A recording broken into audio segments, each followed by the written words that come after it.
The glass shattered at 3:17 a.m. By the time Margaret Torres arrived at her small flower shop in Cedar Falls, Arizona, the damage was already done.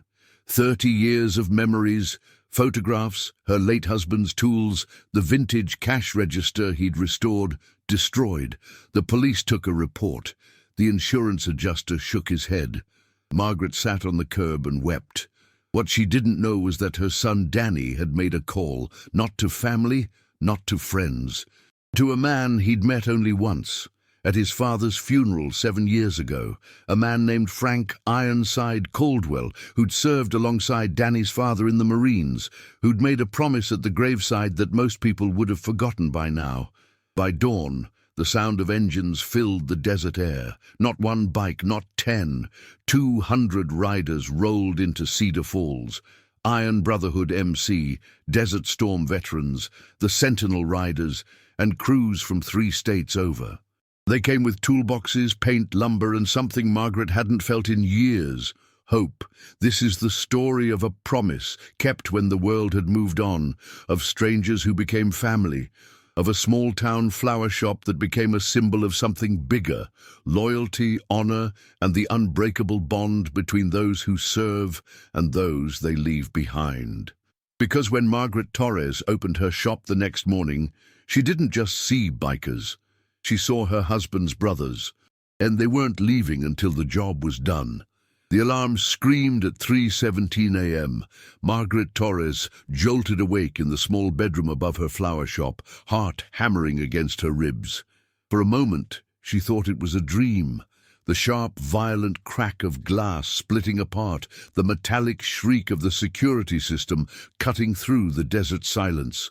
Then she heard footsteps below. She grabbed her phone with shaking hands, fumbling to dial 911 as she moved toward the window.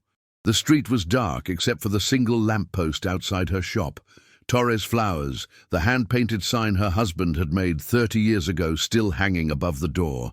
The front window was shattered.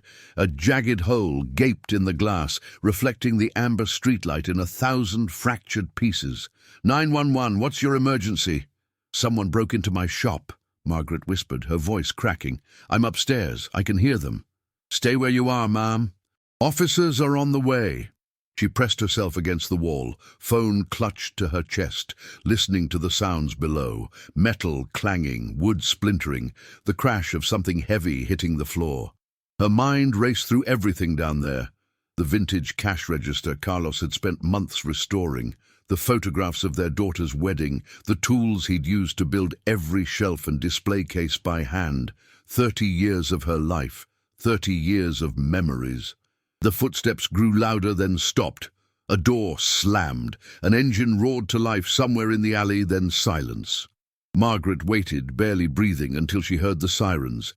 If you're watching this story unfold, drop a comment about what you would do in Margaret's situation, and stay close, because this is just the beginning. By the time the police arrived, the thieves were gone. Officer Ramirez walked through the shop with his flashlight, the beam cutting through the darkness to reveal the destruction. The cash register, Carlos's pride and joy, was smashed open, its antique brass fittings scattered across the floor. Display cases were overturned, vases shattered, the back office door hung off its hinges. Margaret stood in the doorway, wrapped in a blanket one of the officers had given her, staring at the wreckage. Did they take anything? Ramirez asked gently. She shook her head slowly. The register was empty. I always take the cash home. Her voice was hollow. They just destroyed everything. Ramirez exchanged a glance with his partner. We'll dust for prints. Check the security cameras down the street. But I have to be honest with you, Mrs. Torres. Cases like this, we don't usually recover much. She nodded, not really hearing him. When the officers finally left, promising to file a report and follow up, Margaret sat on the curb outside her shop as the sun began to rise. The desert air was cool, carrying the scent of sage and dust. She could see the mountains in the distance, the same mountains she and Carlos had looked at every morning when they'd first opened this place. She pulled out her phone and called her son. Danny answered on the second ring, his voice thick with sleep. Mom, what's wrong? She tried to speak, But the words caught in her throat. Instead, she just cried, silent, shaking sobs that came from somewhere deep and broken inside her. "Mom," Danny said, his voice urgent now. "Mom, talk to me." "What happened?" "The shop," she finally managed. "Someone broke in. They destroyed everything, Danny. Everything your father built." There was a long silence on the other end. Then Danny said, very quietly, "I'm making a call." 7 years earlier, on a cold February morning, they'd buried Carlos Torres in the Cedar Falls Memorial Cemetery. The service was small. Margaret, Danny, a few neighbors, some regular customers from the flower shop. Carlos hadn't been a man who collected crowds. He'd been quiet, steady, the kind of person who showed love through actions rather than words. But near the end of the service, a group of men arrived on motorcycles. They wore leather vests with patches Margaret didn't recognize, eagles, flags, military insignia. They stood at a respectful distance, helmets under their arms, faces weathered and serious. When the priest finished speaking, one of them stepped forward. He was a tall man, maybe 60, with iron-grey hair and a scar that ran from his temple to his jaw. He approached Margaret with the careful movements of someone who understood grief. "Mrs. Torres," he said, his voice rough but kind. "My name is Frank Caldwell. Your husband and I served together in the Marines, 3rd Battalion, 5th Regiment, Desert Storm." Margaret blinked, surprised. Carlos had rarely talked about his military service. "I didn't know," she said softly. Frank nodded. Carlos was the kind of man who didn't need to talk about what he'd done. He just did it. He glanced at the casket, something shifting in his expression. "He saved my life in Al-Kafji. Dragged me out of a burning Humvee when I was unconscious, never mentioned it again, never asked for anything." He reached into his vest and pulled out a worn challenge coin, pressing it into her hand. "If you or your family ever need anything at all, you call me. That's not just words, Mrs. Torres, that's a promise." Danny, standing beside his mother, took the coin and looked at it. On one side was the Marine Corps emblem. On the other, a phone number etched into the metal. "Thank you," Margaret had whispered, not really understanding what Frank meant, but Danny did. He'd kept that coin in his wallet ever since. Now, standing in his apartment in Phoenix at 4:30 in the morning, Danny pulled out his wallet and stared at the tarnished coin. His mother had dedicated her entire life to that shop. After his father died, it was the only thing she had left, the physical manifestation of their love, their shared dream, their partnership. And someone had destroyed it. Danny pulled out his phone and dialed the number on the coin. It rang 3 times before a gravel voice answered. "Caldwell!" "Mr. Caldwell, this is Danny Torres, Carlos Torres' son. We met at my father's funeral." There was a pause.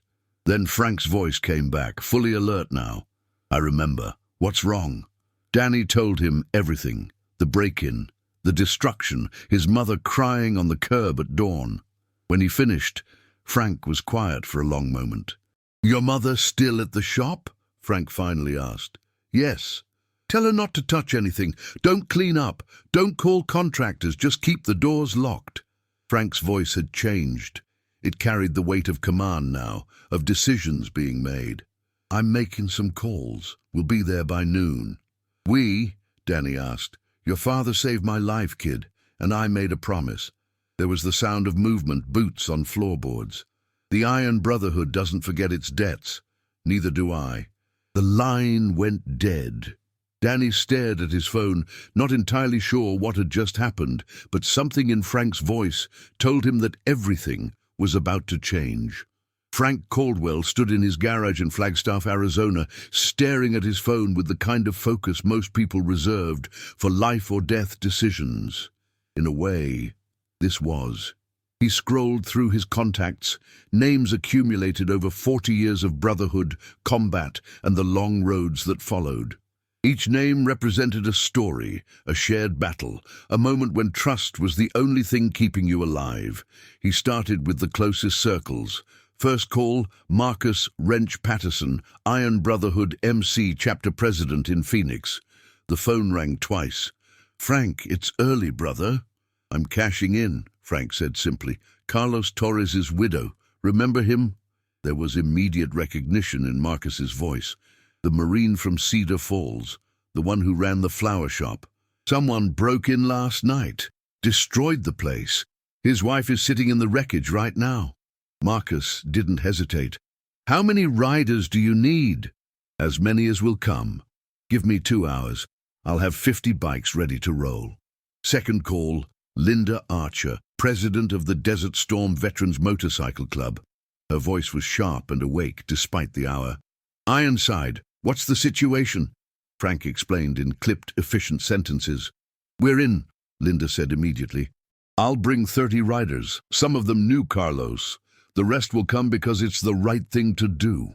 Third call, James Riley, a retired firefighter who ran the Sentinel Riders out of Tucson. "Breaking and entering on a vet's widow? Yeah, we're not letting that stand. I'll mobilize 20 bikes, maybe more." Fourth call, Sarah Chen, who operated a women's riding club called the Phoenix Sisters. "Count us in, 15 riders. We'll bring supplies too. My sister owns a hardware store." The calls went on for 2 hours. Frank contacted clubs across Arizona, New Mexico, and Nevada. Some he'd ridden with, some he'd served alongside, others he knew only by reputation. But reputation mattered in this world. When someone like Frank Caldwell made a call, you answered. By 8 a.m., the responses were flooding in. Text messages, voicemails, confirmations. Iron Brotherhood, 50 riders. Desert Storm Veterans, MC, 32 riders. Sentinel Riders, 24 riders. Phoenix Sisters, 18 riders. Rolling Thunder, Arizona, 28 riders. American Legion Riders, Post 41, 15 riders. Veterans Coalition Motorcycle Club, 22 riders. Independent riders who'd heard through the network, 11 more. Frank stood in his garage, looking at the list he'd compiled on a yellow legal pad. 200 riders, 200 people who'd decided that an elderly widow in a small Arizona town mattered more than their Saturday plans. He walked to his bike, a 1987 Harley-Davidson Softail he'd been riding since before Desert Storm, and ran his hand along the fuel tank. The metal was cool under his palm, the engine silent but ready. Right here in Cedar Falls at 9 a.m., the first engine started. By 10 the desert highways were filled with the sound of thunder. What Margaret Torres didn't know yet was that her quiet Saturday morning was about to change forever. Frank made one final call. "Danny," he said when the young man answered, "tell your mother to step outside at noon, and tell her not to be afraid of what she sees." "What's going to happen?" Danny asked. Frank allowed himself a small smile. "Your father's brothers are coming home." He hung up, pulled on his leather vest, the one with the Marine Corps patch and the Iron Brotherhood insignia, and started his bike. The engine roared to life, a deep, guttural sound that echoed off the garage walls. Frank Caldwell had made many promises in his life. This was one he intended to keep. Margaret Torres sat in her shop at 11:45 a.m., surrounded by broken glass and splintered wood. She'd tried to clean up. She'd picked up a few pieces of shattered vase, swept some of the glass into a pile, then stopped. What was the point? The insurance adjuster had already come and gone, shaking his head and muttering about deductibles and depreciation. "You might get enough to cover the window," he'd said. "But the rest? I'm sorry, Mrs. Torres. Vandalism claims are tough." She'd nodded, not trusting herself to speak. Now she sat in Carlos's old chair behind the counter, the wooden one with the worn armrest where his hand had rested for 30 years, and stared at the destruction around her. The photographs were what hurt the most. Their wedding picture, knocked from the wall, the frame cracked. The photo of Danny's high school graduation. The snapshot of her and Carlos standing in front of this very shop on opening day, both of them young and full of dreams. All of it trampled, disrespected, destroyed by people who didn't know and didn't care what any of it meant. Her phone buzzed. A text from Danny. "Mom, go outside at noon. Trust me. And don't be scared." Margaret frowned at the message. "Don't be scared." What kind of message was that? She checked the time. 11:52 a.m. With a sigh, she stood, wrapped her cardigan around herself, and walked to the front door. The broken window let in the desert heat, the air shimmering above the asphalt. Cedar Falls was quiet. It always was. A main street with a handful of shops, a diner, a post office. Population 847, the kind of town where everyone knew your name and your business. Margaret stepped outside and stood on the sidewalk, squinting against the sunlight. 11:58 a.m. The street was empty, except for old Mr. Henderson watering his plants across the way. 11:59 a.m. Then she heard it. A low rumble, distant but growing, like thunder rolling across the desert, except the sky was clear and cloudless. Margaret turned toward the sound, shading her eyes. The rumble grew louder, closer. The windows of the shops around her began to vibrate. Then, at exactly noon, they appeared. Motorcycles, dozens of them, hundreds of them. They came down Main Street in a long, thundering convoy, chrome gleaming in the sunlight, engines roaring in perfect synchronization, American flags snapping from poles mounted on handlebars. Margaret's hand went to her mouth. The lead rider was a tall man on an old Harley, his grey hair caught by the wind. He raised his fist as he approached, and the convoy behind him slowed, then stopped. Bikes lining both sides of Main Street as far as Margaret could see. The engines cut off one by one, the silence that followed almost as overwhelming as the noise had been. The lead rider dismounted and removed his helmet. Margaret recognized him instantly, the man from Carlos's funeral, Frank Caldwell. He walked toward her, his boots crunching on broken glass, and stopped a few feet away. "Mrs. Torres," he said quietly, "I made a promise to your husband, and to you." Margaret stared at him, then at the 200 bikers now standing in the street, and she began to cry. Not from sadness this time, from something else entirely. Frank gestured and riders began dismounting, pulling toolboxes and lumber from saddlebags and trailers. A woman with silver braids approached, carrying a clipboard. "I'm Linda Archer," she said, her voice kind but efficient. "Desert Storm Veterans MC. We've got carpenters, electricians, glaziers, and painters in this group. We're going to rebuild your shop, Mrs. Torres, today." I don't understand," Margaret whispered. Frank stepped closer. "Your husband saved my life in Al-Kafji. When I stood at his graveside 7 years ago, I told you that if you ever needed anything, you should call. Your son called."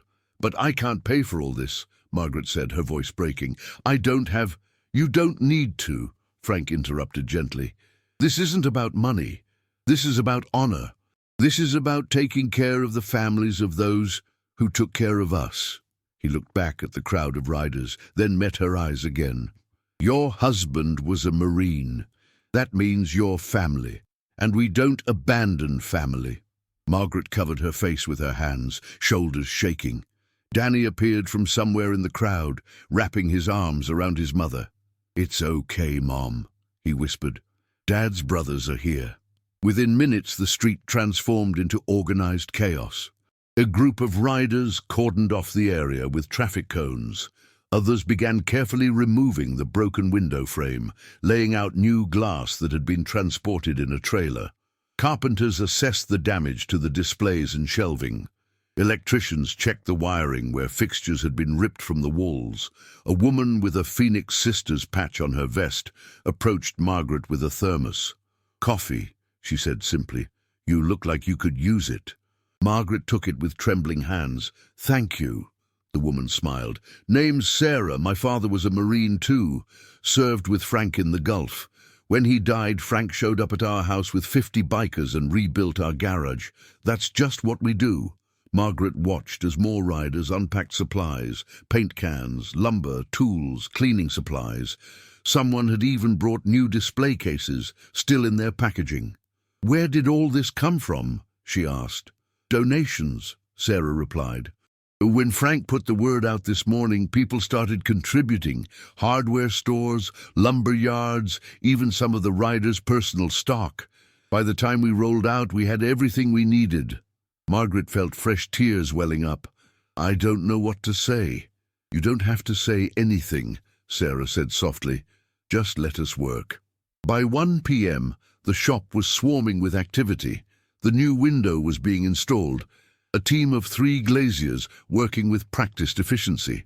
Inside, carpenters were rebuilding the damaged displays, their power tools humming. Painters had already begun patching and priming the walls. Frank stood in the center of it all, directing traffic like a general commanding troops.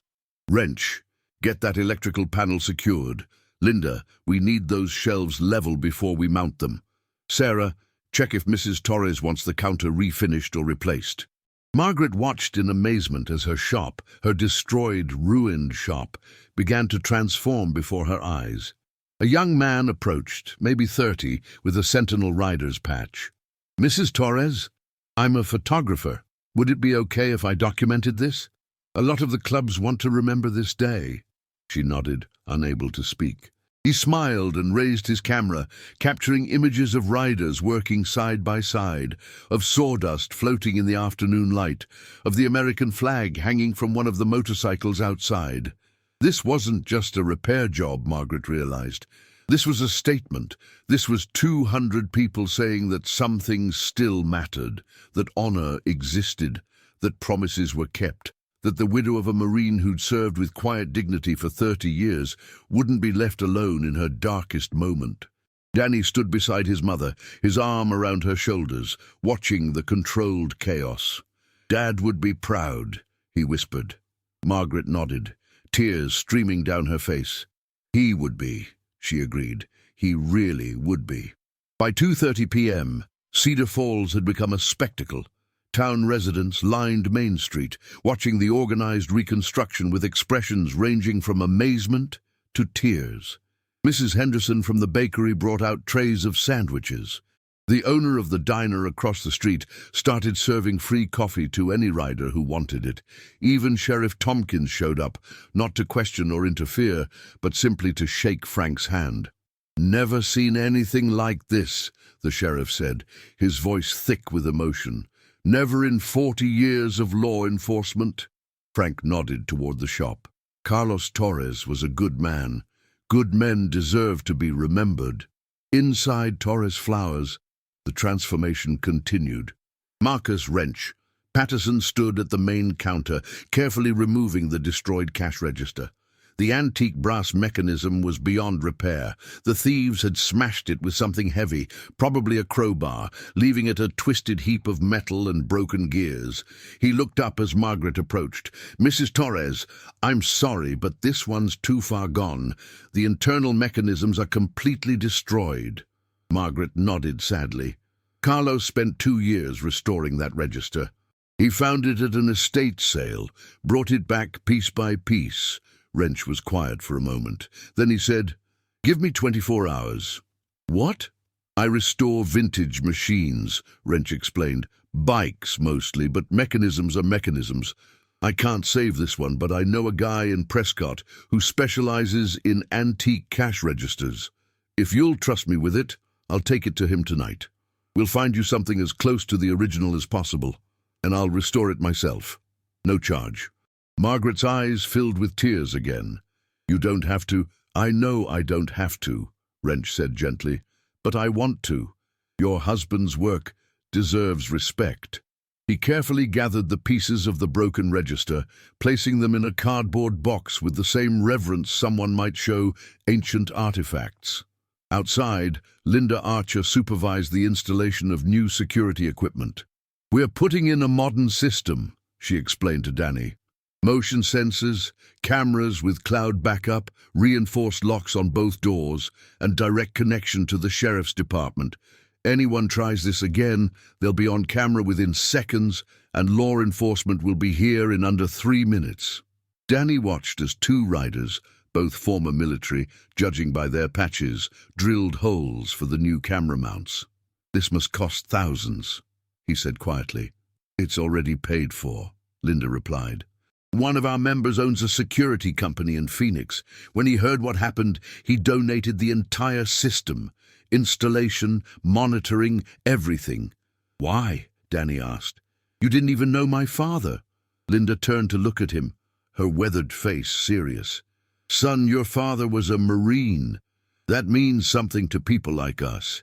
It means he stood between the wolves and the sheep, even when the sheep didn't know the wolves existed. It means he carried weight most people can't imagine, and he did it without asking for recognition or reward."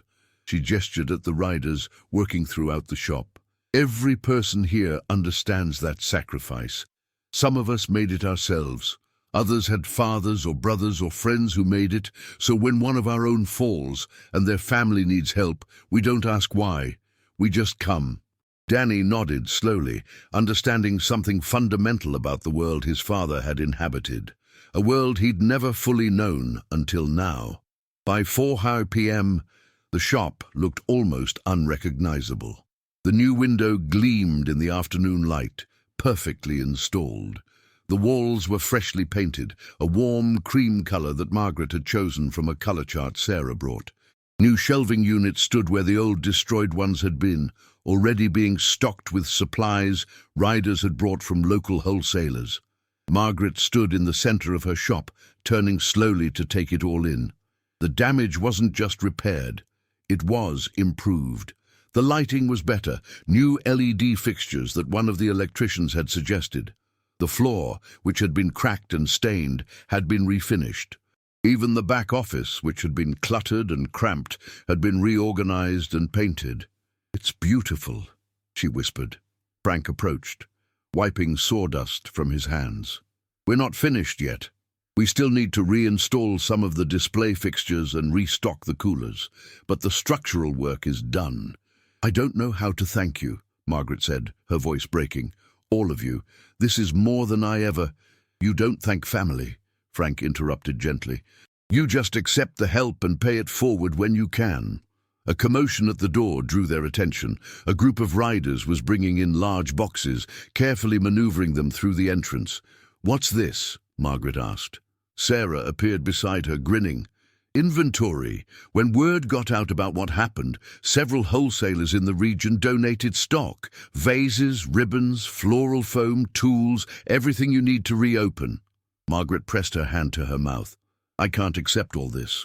"You can, and you will," Sarah said firmly, "because that's what community means. And whether you knew it or not, Mrs. Torres, you've been part of this community since the day your husband put on that uniform." As the sun began to sink toward the horizon, casting long shadows across Main Street, the pace of work shifted. The heavy reconstruction was complete. Now came the finishing touches, the details that would transform the shop from merely functional back to the warm, welcoming place it had been. A group of women from the Phoenix Sisters hung new curtains.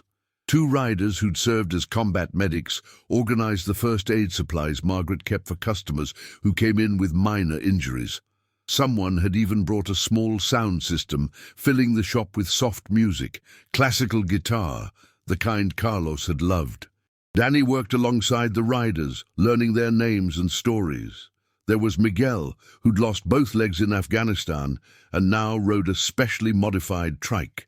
Sarah's sister Hannah, who'd survived cancer 3 times and said every day above ground was a gift worth celebrating. James from the Sentinel Riders, who'd been a firefighter for 30 years and still volunteered at burn centers. Each person had a story.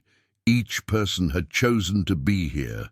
"Your dad must have been something special," Miguel said as they restocked shelves together.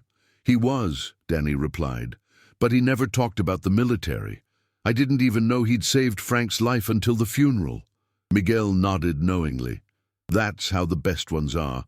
They do what needs doing, then go home and live quiet lives. No fanfare, no medals on display, just steady, solid presence." He placed a vase carefully on the shelf. "But we remember. Even when they don't talk about it, we remember." As evening approached, the work pace slowed but didn't stop. Frank called for a break, and riders gathered outside, sitting on their bikes or leaning against the shop wall, passing around water bottles and energy bars. The temperature had dropped with the setting sun, and the desert air carried the scent of sage and creosote. Margaret brought out a tray of iced tea she'd made in the shop's small kitchen, newly repaired and cleaner than it had been in years. "Please," she said to the assembled crowd. "It's not much, but it's perfect," a rider named Thomas said, accepting a glass gratefully. "Thank you, ma'am." Margaret found herself standing among these leather-clad strangers who'd become something more than strangers in the span of a single afternoon. She wanted to say something, to express the gratitude that felt too large for words. Frank seemed to sense her struggle. "Mrs. Torres, would you tell us about Carlos? Those of us who didn't serve with him. We'd like to know the man we're honoring today." Margaret sat on the bench outside her shop, the same bench where she and Carlos had sat every evening, watching the sunset, and smiled through her tears. "He was the steadiest man I ever knew," she began. "When we met, I was working at a library in Tucson, and he came in every week to check out books on carpentry and gardening. It took him 3 months to ask me to coffee." Soft laughter rippled through the group. "He wasn't a man of big gestures or flowery words," Margaret continued, "but he showed love in everything he did. When I mentioned wanting to open a flower shop, he didn't just encourage it. He built every shelf, every display case, every fixture in that shop with his own hands. It took him 2 years, working nights and weekends." She looked at the repaired window, seeing Carlos's reflection in the glass, even though he'd been gone for 7 years. After he came back from the Gulf War, he had nightmares sometimes. He'd wake up in the middle of the night, sweating, disoriented, but he never complained, never asked for help.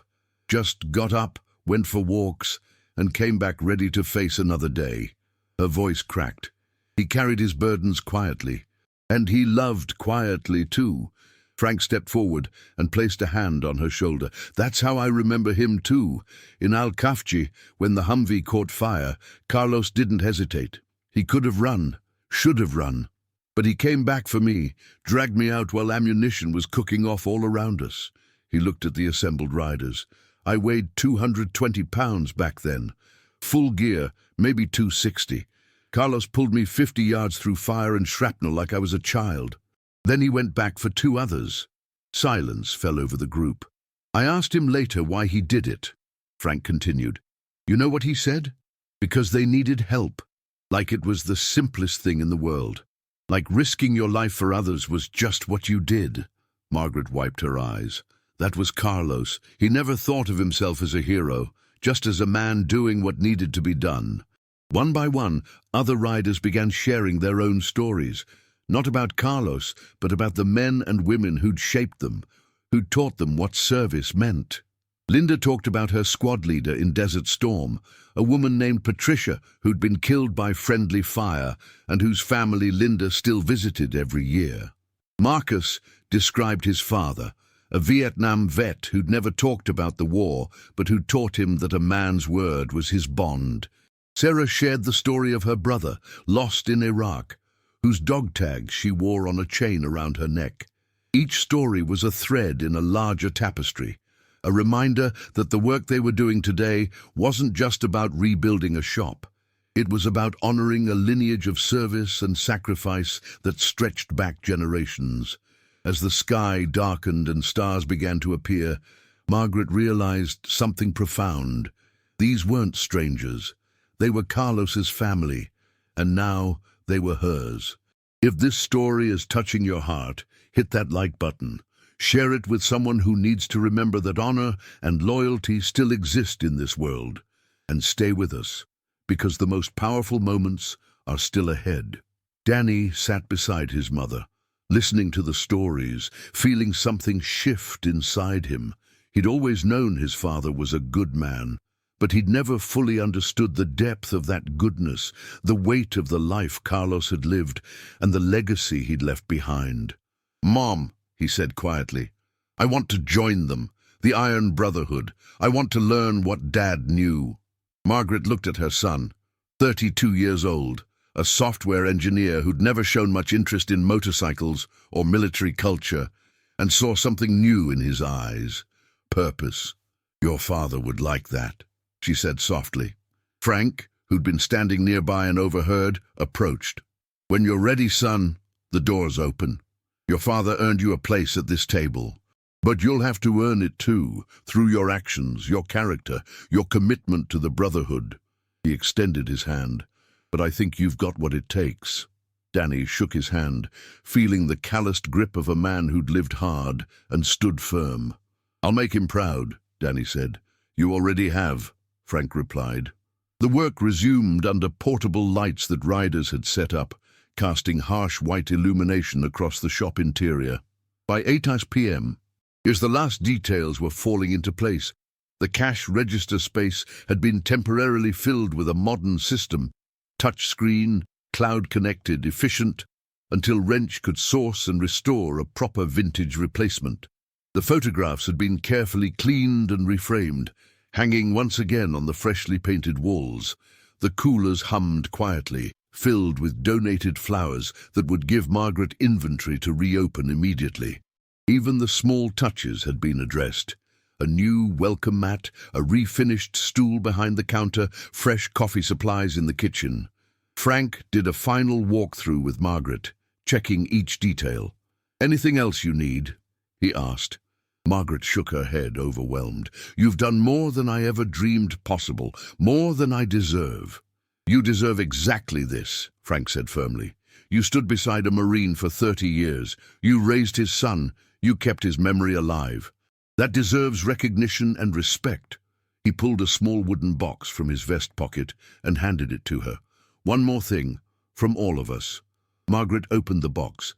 Inside was a bronze plaque, engraved with simple words, Torres Flowers Est, 1995, in memory of Carlos Torres, U.S. Marine Corps, who served with honor and lived with grace. Below that, in smaller text, restored by the Iron Brotherhood and Allied Riders, October 2025. Margaret pressed the plaque to her chest, tears streaming freely now. "We'll mount it beside the door," Frank said quietly, "so everyone who enters knows the kind of man who built this place." "Thank you," Margaret whispered. "Thank you for remembering him. Thank you for caring." "Always," Frank replied. "That's what family does." At 10 p.m., and the work was finally complete. 200 riders stood in Main Street, facing Torres Flowers, as Frank raised his hand for silence. "Brothers and sisters," he called out, his voice carrying in the desert night. "We came here today to honor a promise, to rebuild what was broken, to show that the bonds of service don't end when the uniform comes off." He gestured toward the shop, where Margaret stood in the doorway, illuminated by the warm light from within. "Carlos Torres saved my life in 1991. Today, we repaid that debt by protecting what he built and supporting who he loved. This shop stands not just as a business, but as a monument to the kind of man who makes the world worth living in. Quiet, steady, honorable." Frank turned to face Margaret directly. "Mrs. Torres, on behalf of every rider here, every club represented, and every veteran who couldn't make it today but would have if they could, your shop is restored, your safety is assured, and you are family." The crowd erupted in a thunderous roar, not cheers, but the deep, resonant rumble of 200 motorcycle engines firing simultaneously. The sound rolled across Cedar Falls like a physical force, shaking windows and vibrating through the ground. Residents who'd been watching from their homes stepped outside, some with hands over their hearts, others with tears on their faces. Margaret stepped forward, her voice barely audible over the engines, but Frank heard her anyway. "I will never forget this. Never." Frank nodded.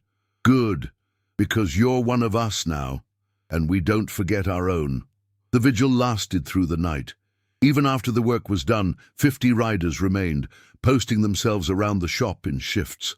They sat on their bikes or stood in groups, drinking coffee from thermoses, talking quietly, watching. "We're not taking chances," Marcus explained to Danny, who'd stayed with his mother. "Word's gotten around town about what happened here today. But just in case those thieves or anyone else gets ideas, we're making sure your mother stays safe tonight." Danny looked at the armed, vigilant riders stationed at every corner. "You really think they'd come back?" "Probably not," Marcus admitted, "but probably isn't good enough. Your mother's been through enough. Tonight she sleeps without worry." True to their word, the riders maintained their watch. Every hour they rotated positions. Every 2 hours, someone walked the perimeter, checking locks, testing the new security system, making sure nothing was amiss. Inside, Margaret tried to process everything that had happened. She walked through her restored shop, touching the new fixtures, the repaired walls, the cleaned photographs. It looked better than it had in years, not just fixed, but renewed. Sarah had stayed behind with a few other riders, helping Margaret organize the new inventory and set up the point-of-sale system. "You should try to rest," Sarah suggested around midnight. "Tomorrow's going to be a big day. You'll want to reopen and people will come." "I don't think I can sleep," Margaret admitted. "My mind keeps replaying everything. The break-in, the destruction, and then all of this. All of you. It doesn't seem real." "It's real," Sarah assured her. "This is what happens when good people decide that evil won't have the last word. When community means something more than just geography." She pulled up a chair beside Margaret. "My father died when I was 19. Heart attack, sudden, no warning. We were broke. Medical bills, funeral costs, everything. I thought we were going to lose the house." She smiled at the memory. Then Frank showed up with 30 riders and an envelope containing $20,000. Donations from clubs across 3 states. He said, "Your father was a Marine. Marines take care of each other." Margaret listened, understanding now that today's events weren't unique. They were part of a pattern, a culture of mutual support that existed beneath the surface of ordinary society. "That's why I ride," Sarah continued. "That's why I wear this vest. Because I learned that day that family isn't just blood. It's the people who show up when you need them most." Outside, the vigil continued under the stars. Frank sat on his bike, watching the shop, remembering Carlos. They'd only served together for a year, but that year had forged bonds stronger than most lifelong friendships. When you faced death together, when you depended on another person to keep you alive and they came through, it changed you fundamentally. Carlos had been the kind of Marine officers wrote about, but rarely found, completely reliable, utterly fearless when it mattered, and humble enough to never seek recognition. "You kept your end of the bargain," Frank murmured to the night sky. "You saved my life, served with honor, went home, and built something beautiful. Now it's my turn. Your family's protected, brother. Your legacy's secure." A younger rider approached, one of the Sentinel riders, maybe 25 years old. "Sir, mind if I ask a question?" Frank gestured for him to continue. "Why do we do this? I mean, I get it on one level, brotherhood, honor, all that, but—" He struggled to articulate. "The world doesn't care, you know. Most people don't even know this happened. There's no news coverage, no social media viral moment, no recognition. So why do we give up our weekends and spend our money and exhaust ourselves for people we don't even know?" Frank was quiet for a moment, considering the question. "You ever been in a situation where you genuinely needed help?" he finally asked. "Not want help, need it. Where you're drowning and you can't save yourself?" The young rider nodded slowly. "Yeah, when my mom was dying. Cancer. I was 17. Did someone help you?" "Yeah, the American Legion. They paid for hospice care when we couldn't afford it. A bunch of veterans I'd never met." Frank nodded. "That's why. Because somebody showed up for you when the world didn't care. And now you show up for others. That's how the chain stays unbroken. That's how we keep the world from becoming completely dark." He looked at the shop, where light still glowed from the windows. "Mrs. Torres needed help tonight. We gave it. Tomorrow, someone else will need help. We'll give that too. And someday, when you need help again, someone will be there for you. Not because the world cares, but because we decided the world should care, and we became the proof." The young rider was quiet, absorbing this. "It's not about recognition," Frank continued. "It's about knowing that when you lay your head down at night, you lived according to a code that means something, that you stood for something bigger than yourself, that you proved loyalty and honor aren't just words, they're actions." "I understand," the young rider said softly. "Good," Frank replied. Because this is the easy part. The hard part is doing it again tomorrow, and the next day, and the day after that. That's when you learn if you're really committed or just playing dress-up. The young rider nodded and returned to his post, standing a little straighter. Frank allowed himself a small smile. Carlos would have approved. By 3:00 a.m., Margaret finally allowed herself to rest, lying on the small cot in the back office, while Sarah and 2 other riders kept watch inside the shop.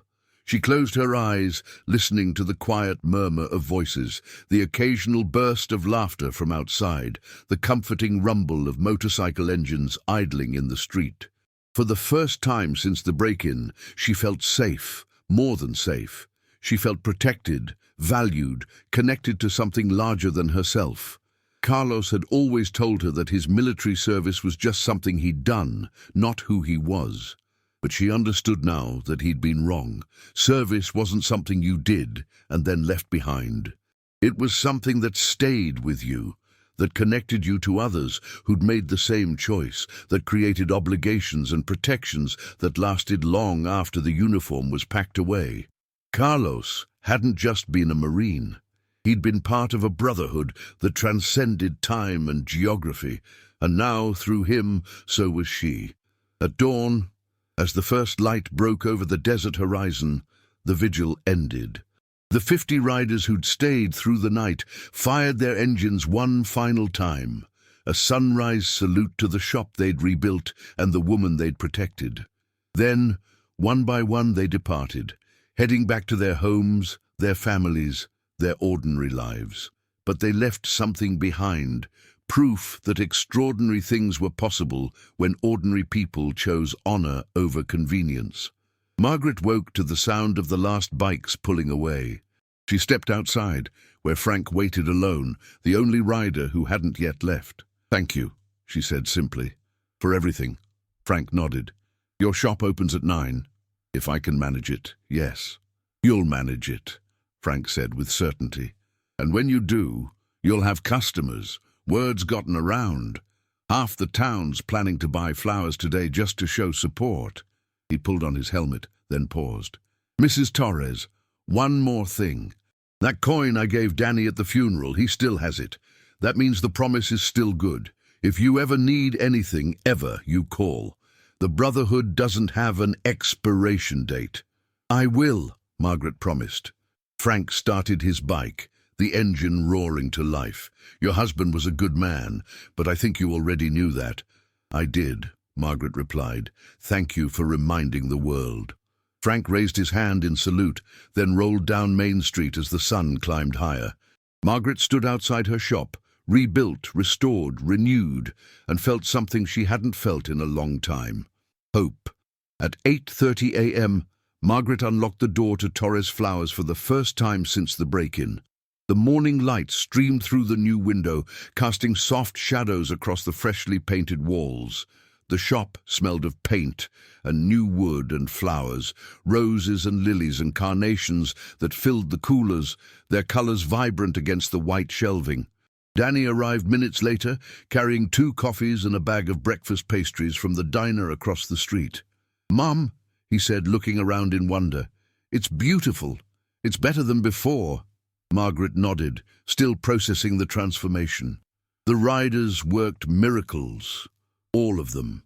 She walked to the counter where the temporary cash register sat, sleek and modern, so different from Carlos's lovingly restored antique. But beside it, Wrench had left a note. "Mrs. Torres found a 1920 National Cash Register in Prescott, similar model to your original, bringing it tomorrow for restoration. Should be ready in 2 weeks. Wrench." Margaret smiled through fresh tears. Even now, the care continued. At 8:45 a.m., people began gathering outside. First came Mrs. Henderson from the bakery, holding a bouquet of sunflowers. "From my garden," she explained. "I heard what those bikers did. I wanted to bring something too."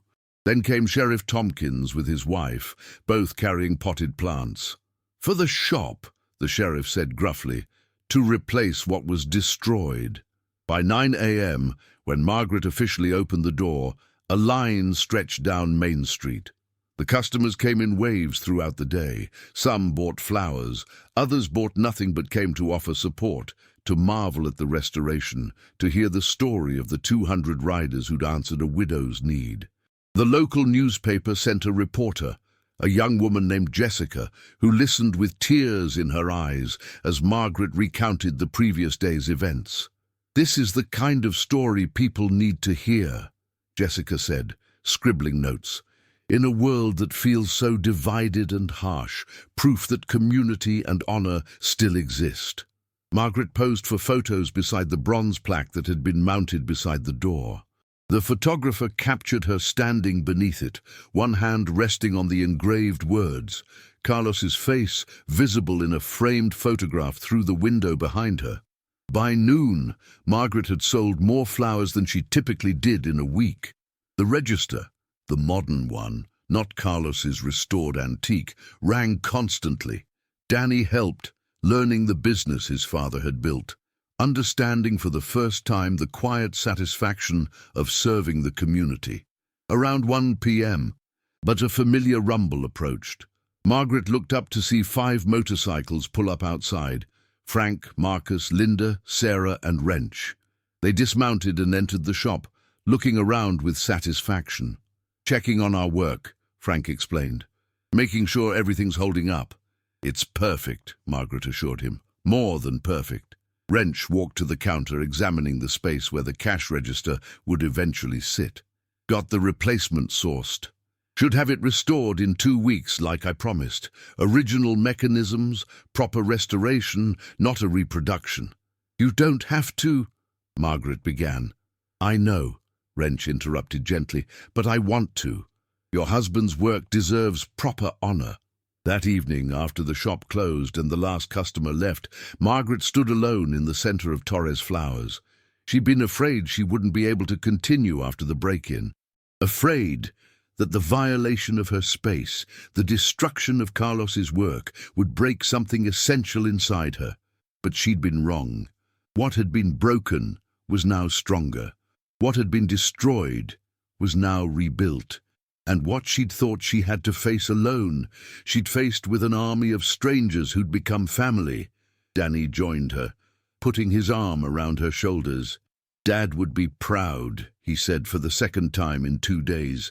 "He would be," Margaret agreed. "Not just of the shop, but of all those people who came. They're proof that the values he lived by, service, loyalty, honor, they still matter. They're not extinct. They're just waiting for someone to call them forward." She looked at the bronze plaque beside the door, reading Carlos's name in the fading light. "Thank you," she whispered to him, "for being the kind of man who inspired this, for living a life that mattered enough that people remembered it 7 years after you were gone." Outside, the desert sunset painted the sky in shades of orange and purple. Cedar Falls settled into evening quiet, Main Street empty except for a few parked cars, and the American flag still hanging from a pole outside the diner. But Margaret knew that beneath that quiet, something powerful had taken root. A reminder that community meant more than proximity, that family extended beyond blood, that promises made at gravesides weren't just words, but bonds that survived time and circumstance. Carlos Torres had lived those values, and for one extraordinary day, 200 riders had proven they were worth living for. 3 weeks later, Margaret stood behind her counter, arranging a bouquet of white roses for a wedding, when the sound of a motorcycle engine made her look up. Wrench pulled up outside, dismounted, and carefully lifted a large object wrapped in blankets from his saddlebags. Margaret's heart skipped. She met him at the door as he unwrapped the object, revealing a gleaming antique cash register, brass fittings polished to a mirror shine, original mechanisms restored and functional, the whole device looking exactly as Carlos's destroyed register had looked in its prime. "National Model 452, Wrench explained, setting it carefully on the counter. "Manufactured in 1922. Same model as your husband's. I stripped it down, replaced the damaged parts, restored the mechanisms, refinished the brass. It works perfectly, see?" he demonstrated. pressing keys that produced satisfying mechanical clicks, the cash drawer sliding open with a bell chime. Margaret covered her mouth with both hands, tears streaming. "It's exactly like his," she whispered. "Exactly." "That was the goal," Wrench said quietly. "Your husband spent 2 years restoring the original. It deserved to be honored properly." He pulled out a small brass plate and pointed to the base of the register. "I added this." Margaret read the engraving. "Restored by the Iron Brotherhood." In memory of Carlos Torres, she ran her fingers over the engraving, feeling the depth of each letter.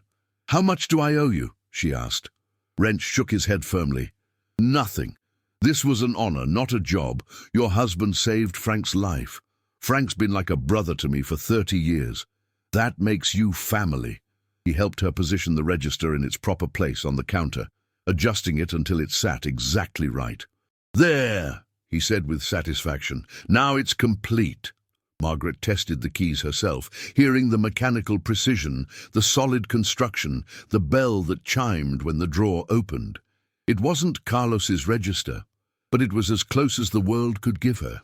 And in a way, that made it better, because it represented not just Carlos's work, but the work of others who'd chosen to honor his memory. That afternoon, Danny arrived for his regular shift, something he'd been doing 3 days a week since the restoration, learning the flower business from his mother. But today, he wore something new, a leather vest with patches. The Iron Brotherhood prospect patch sat on the back, not a full member yet, but earning his way in. Margaret looked at it and smiled. "Your father would approve." "Frank's been teaching me," Danny explained. "Not just about riding, but about what it means to be part of something bigger than yourself, about keeping your word, about showing up when people need you." He helped his mother arrange new inventory that had arrived, more donations from wholesalers who'd heard the story and wanted to contribute. "I rode with them last weekend," Danny continued. "We went to Tucson to help a veteran whose house had been damaged in a storm. 15 riders, 2 days, roof completely repaired."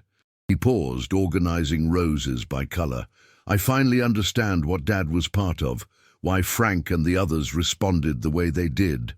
Margaret nodded. "It's not just about motorcycles." "No," Danny agreed. "It's about living a certain way, making choices that put honor and loyalty above convenience, being the kind of person others can count on." He looked at the bronze plaque beside the door. "I want to live that way too. I want to be worthy of wearing Dad's name." "You already are," Margaret said softly. "The fact that you're trying means you already are." Over the following months, Torres Flowers became more than just a shop. It became a gathering place. Riders passing through Cedar Falls would stop, not just to buy flowers, but to see the place that had been restored by Brotherhood, to read the plaques, to hear Margaret tell the story of that extraordinary day. Some left donations in a jar Margaret kept on the counter, money that she forwarded to veteran support organizations. Others brought small gifts, patches from their clubs, photographs, challenge coins that they hung on a special board behind the counter. The shop became a living memorial, not just to Carlos, but to the values he'd embodied and the community that had chosen to honor them. Local schools brought students to hear Margaret's story as part of lessons on community service and civic responsibility. The Cedar Falls Town Council declared October 25th Community Service Day in honor of what had happened. And every year on that date, riders returned, sometimes 50, sometimes 100, to ride past the shop in formation, engines rumbling in tribute. One Saturday morning in December, Margaret was preparing Christmas wreaths when a young woman entered the shop, hesitant and nervous. "Mrs. Torres?" she asked quietly.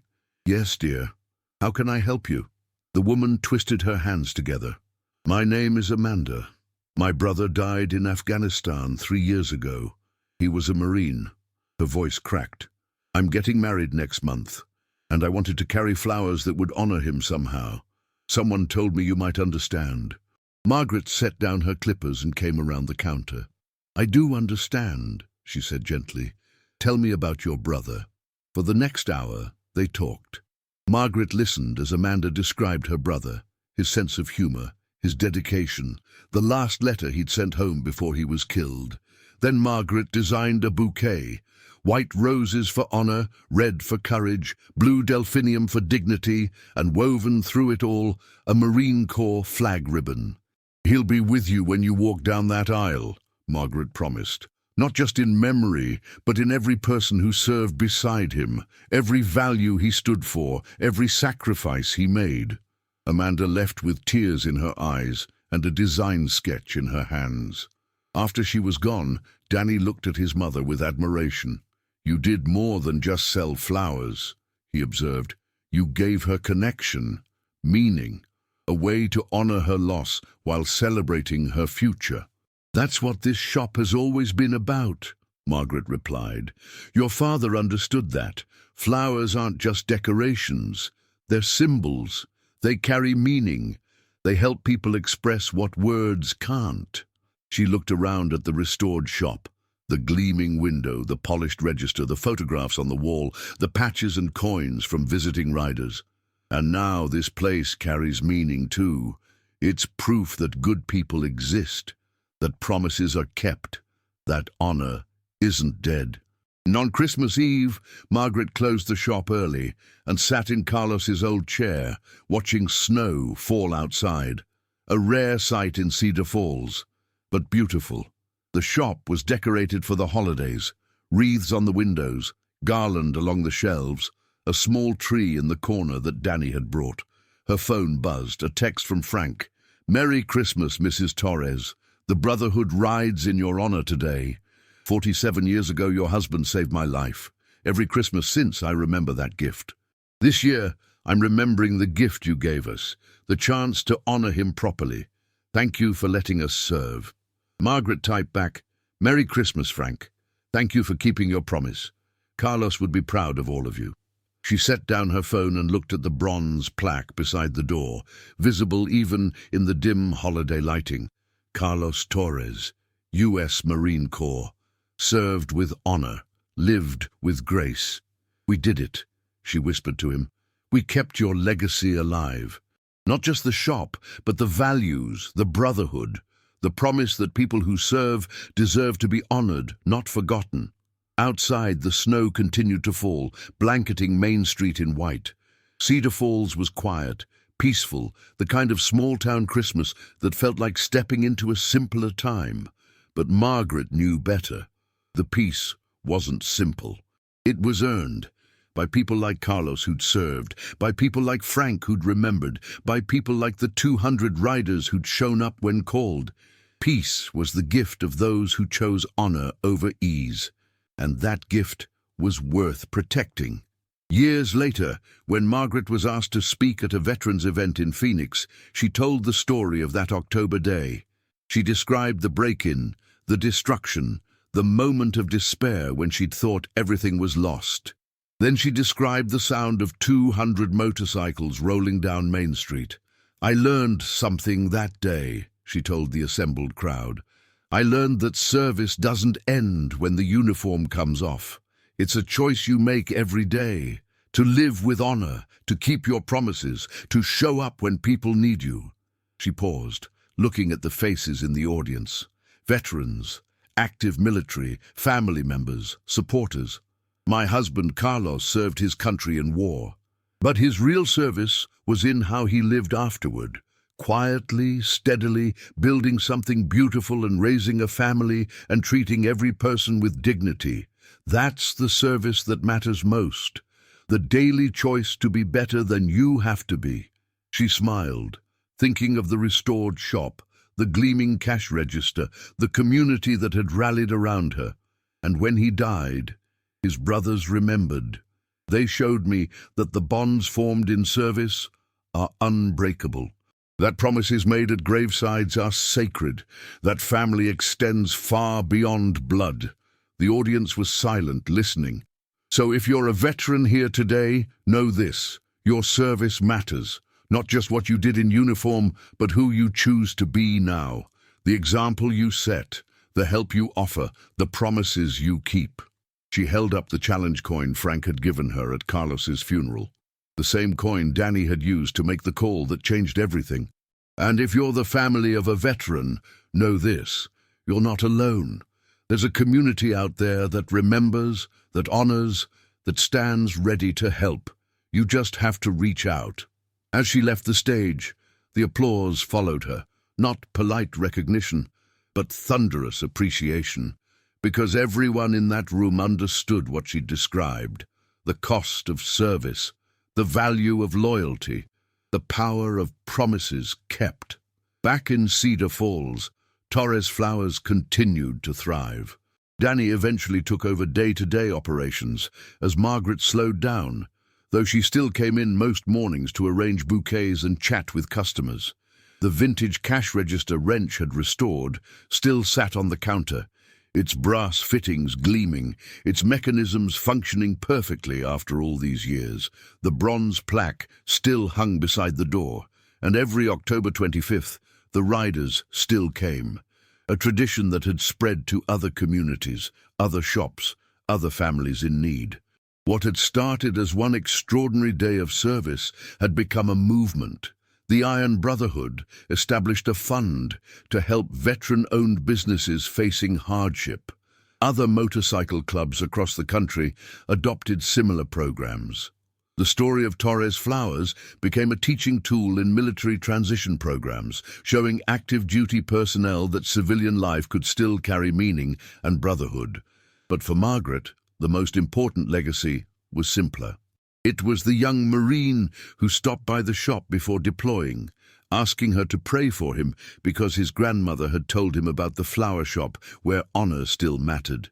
It was the veteran struggling with PTSD who came in just to sit quietly among the flowers, finding peace in a place that understood service and sacrifice.